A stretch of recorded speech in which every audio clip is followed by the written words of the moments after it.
Hi there. I could not be more excited for this moment because Vika and I have known each other for a little while, and we've started working together at my management company, the Keynote Collective. Vika is, well, I'm going to read you Vika's bio because Vika is not only a wordsmith, but an expert communicator on a level that I don't think I have ever really met. And for all of you Speakers Bureau agents and people out there, I'm going to put a little plug in there, but you need to pay attention to Vika because she's wonderful.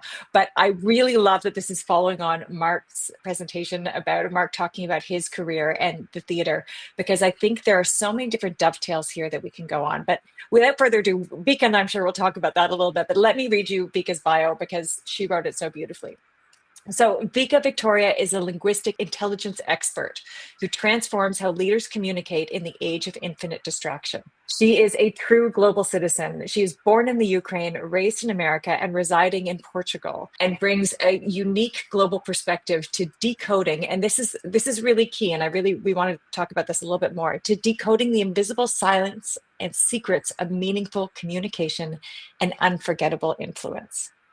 And as any keynote speaker knows out there, that communication is not just what you're saying, but it's also how you're saying it.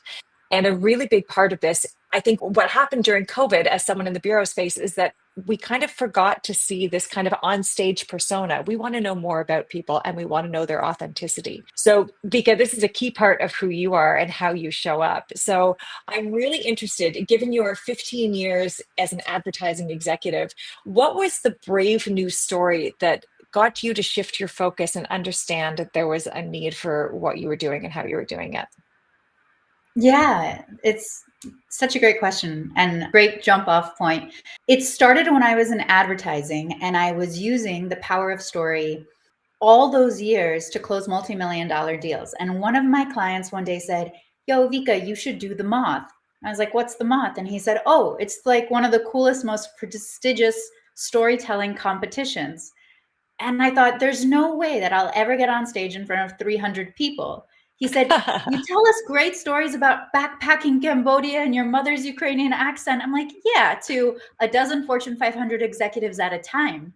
And he got really sick with cancer. And so we were staying in touch over the months.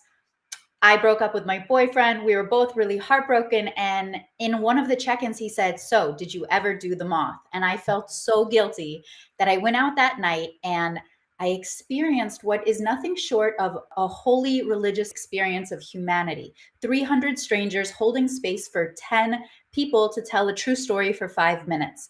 And I will tell you, when I signed up for the moth 2 weeks later and I went on stage, I had no idea that sharing one authentic story would change my life and the entire trajectory of my career for the next decade. But that's exactly what happened, because when I got on that stage, the script died and the energy of the room, you could feel it was like zhoo, zhoo, zhoo. And I ended up doing the one thing that is probably everyone's biggest fear. I cried on stage.